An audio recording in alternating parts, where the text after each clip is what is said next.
500 ভোটত হ'লেও জিকিম। আমি অল কাউণ্টাৰ চালোঁ, অল কাউণ্টাৰ আমি মিচিং গাঁৱলৈকে চাইছোঁ হা। আমাৰ কংগ্ৰেছ ইলেকশ্যনত এইবাৰ ৰিপন ভোট দিব। 500 ভোটত হ'লেও জিকিম।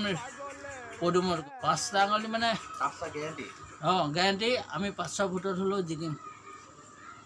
সচ কথা এইবাৰ দুনিয়াত জিকিবলৈ মোক গাড়ী এখন লাগিব, আৰু গাড়ীখন লাগিব। মোৰ ঘৰৰ আৰ্থিক বেয়া, আৰু মই সেইখনকে চলাই মোৰ ঘৰ পৰিয়াল পুহিব লাগিব নে, হয়নে ন?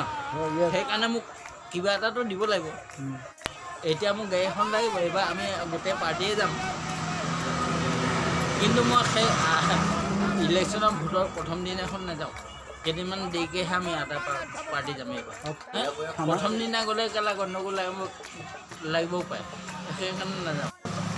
খানাটো তেওঁ 2 মে'ত আমি বেলেগ পাৰ্টিও খাম, আৰু তেখেতে কি দিয়ে সেইটো ব্যক্তিগত কথা, নিজৰ কথা, হয় নহয়? আৰু আমি ইয়াত আস্থা আমি চবে তুলি পেলাই খামেই। আমাৰ সেইটো আজি কালেকশ্যন হৈ গ'ল। ইলেকশ্যন যিদিনাখন ভোটৰ ৰিজাল্ট ওলাব, ৰিজাল্টটো ইমান টাইমতেহে ওলাব, হয়তো ইয়াতকৈ দেৰিকৈও ওলাব পাৰে। তাৰ আগতে আমি খানা পিনা খামেই, আৰু ইলেকশ্যন হৈ যোৱাৰ পিছতহে জানিম আৰু চাৰ্জিকেল বছ আমি তেতিয়া আমি পাৰ্টি যাম 10টা বজাত।